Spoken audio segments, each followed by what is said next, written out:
Welcome to the weekend edition of the Fast 5 Business News by Fear and Greed. I'm Michael Thompson, and hello, Adam Lang. Good morning, Michael.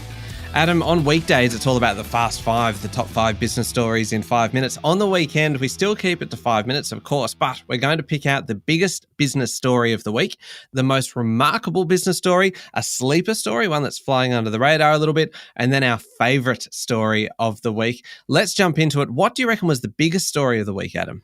Well, this week, Michael, Canberra drew the business world's attention, making it the biggest fear and greed story of the week. First, the Labor government is making a submission to the Fair Work Commission's annual wage review, recommending it ensures real wages do not go backwards. Unions want a 5% increase. Business groups want to keep it to 2%. Second, a major piece of legislation directly affects business in this country. It started with the Greens seeking to give courts the ability to break up big businesses with too much power. For instance, supermarkets accused of price gouging.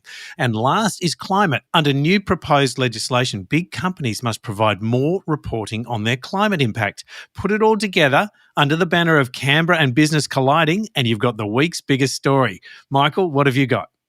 Yeah, that was a big one. Look, for me, though, everybody this week was talking about property because the weekend leading up to Easter was an absolute bumper for auctions. We had 3,356 homes went under the hammer last weekend. That's one of the biggest in the last 2 years. And there are a few signs that there's momentum in property at the moment. One of those was some stats that came from CoreLogic that revealed properties sold in the last quarter of last year delivered a median gross profit of $310,000. That is pretty incredible. People are holding properties for about kind of 9 years or so on average, and they are making that $310,000 gross profit. A massive, massive figure. A couple of other quick things about property, though, this week that made it a big story. A lot of ongoing political debate over immigration. A report found that we are well short of the number of tradies needed to build the 1.2 million promised houses by the federal government.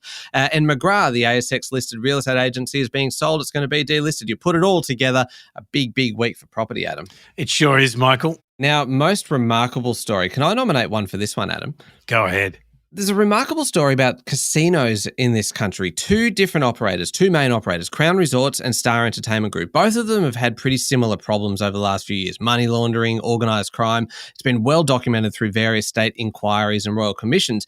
But the remarkable part is the way the two companies have dealt with it, because this week we learnt that Crown Melbourne will retain its casino licence, with the regulator finding that basically the failings have been addressed by that company. Pretty amazing turnaround by that business. You head north, cross the border into New South Wales, vastly different story for Star Entertainment Group. That's in a whole world of pain because that company is going to go through another inquiry because the New South Wales regulator says it hasn't done enough to clean up its act. And then in the last week, we've seen 3 or 4 senior executives at the company go, basically an executive level clean out.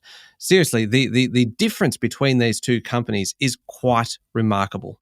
So, Michael, my remarkable story this week is Trump media may have made the ex and maybe next president of the USA, Donald Trump, very rich. After an almost 2.5-year merger process, Trump media debuted on the stock market this week with the stock surging 59% before settling to close at nearly US $58 a share, valuing the company at 12 billion Australian dollars. Now, Trump owns 58% of the shares in the merged group, and according to Bloomberg, his last peak net worth was US $3.1 billion on the back of his real estate empire. However, Trump had his best business day on record when this deal went through. His net worth surged to US $6.4 billion. He's now amongst the top 500 wealthiest on Bloomberg's billionaire index. And yet another week where Donald Trump is in the headlines again. A fear and greed favourite. Yes, certainly is. All right, let's move on to the sleeper story, one that's maybe going to be a bigger story further down the track. What did you like, Adam? So this week, the federal government committed $1 billion to a new solar sunshot program. What a great name. The government hopes Australia can capture more of the global solar manufacturing supply chain. At the moment, 1 in 3 Aussie households have solar panels. However, only 1% of these products are made in Australia. The government wants to shift this, including driving investment into solar panels in the Hunter region, where the government announced this new scheme. So the full details are yet to be published, but it will include includes supply chain support, production subsidies, and grants. This is a sleeper story because we might have witnessed the birth of a new industry in Australia this week. It's only going to get bigger from here. The opportunity here is enormous for Australia, green energy and the world. Go solar sunshot. Yeah, it is a great story, that one. I'm going to nominate a favourite of the week, and it's because it's Easter that I'm putting this one forward. Chocolate prices are set to soar, Adam. Cocoa futures, cocoa, of course, being a key ingredient in chocolate, they are climbing. They have doubled this year to above $10,000 for the first time ever. One of the top performing commodities. A few reasons for that. There's new sustainability rules in the EU, but they've also had bad harvests due to poor weather and things. Chocolate producers are wearing the cost, and of course, the next to cop it further down the line will be us everyday kind of chocolate consumers. The price spike is coming. One piece of good news, though, Adam, and the reason why it's my favourite story is that it is not here yet. It might be another 6 to 12 months or so before chocolate prices really soar. So that means, to me, it seems like a perfectly good excuse to absolutely overindulge this weekend. Make the most of it while we can still afford it, Adam. Yes, Michael, go the chocolate and happy Easter, everyone.